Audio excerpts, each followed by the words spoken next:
incredible. Eric Rucker is with us tonight. And Rucker, you were not just close to where this happened, you were actually in the town of Paradise when that fire tore through.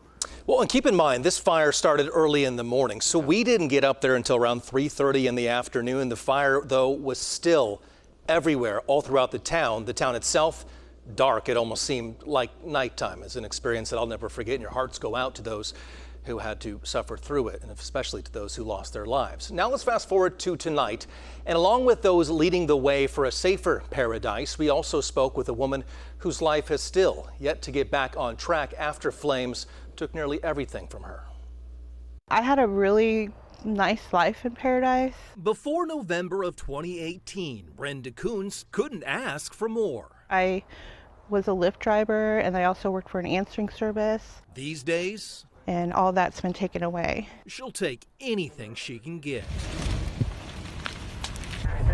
5 years ago, the Camp Fire destroyed about 11,000 homes. A half-decade later, this picture of the rubble of her former home symbolizes her current life.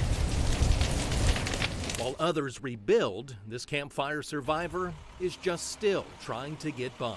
Help from the government has ended. I didn't have insurance, and I relied strictly on FEMA. So she has turned to the public. I have a GoFundMe because I had a medical emergency. Kuntz no longer lives in Paradise, a path many others have followed. Before the fire, the town had a population of around 26,000. In 2023, that number stands at about 1/3 of what it was. We're at 9,142 as of last January. Colette Curtis is the Recovery and Economic Development Director for Paradise. Curtis tells us that over the past couple of years, her town has been the fastest growing of any area in the state.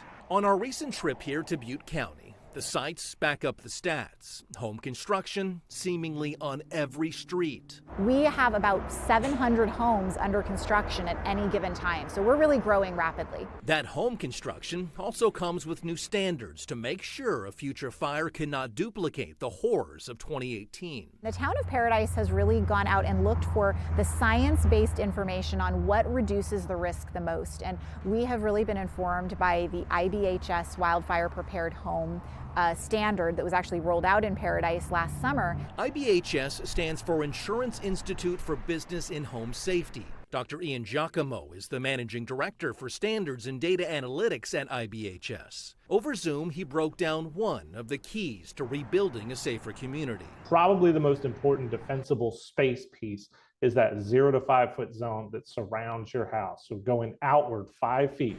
It's where embers like to accumulate, and it's also the last link that brings fire to your home. Best solution is no combustible materials at all in that zone, and that breaks the chain of fire coming to your house. One of the biggest issues the morning of the campfire was getting the word out about the coming danger. For that, the town has installed these warning sirens. The other problem that day, the efficiency of a mass evacuation. We also have undergone a transportation master plan in which we've looked at all of our roadways to determine how can we improve evacuation on these roadways and different treatments, and we're starting on those projects as well. While work continues on the town, Brenda Kuntz will work on surviving, regardless of the reminders of that fateful day. And just mentally, it's been a struggle. I still have a lot of triggers with smoke, or, hearing fire engines and things like that.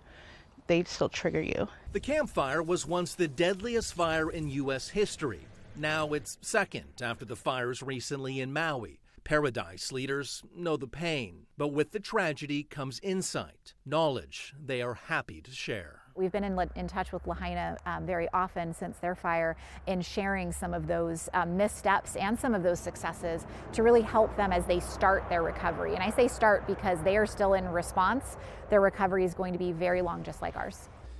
Another project that town is still undertaking is to make sure all the roads in Paradise are finally paved over. That is something that they hope to complete in 2026, and that money to do that will come from FEMA. And it's just heartbreaking looking back 5 years now at all the devastation that happened, not only to the town of Paradise, but to the outskirts around Paradise and Butte County as well. Yeah.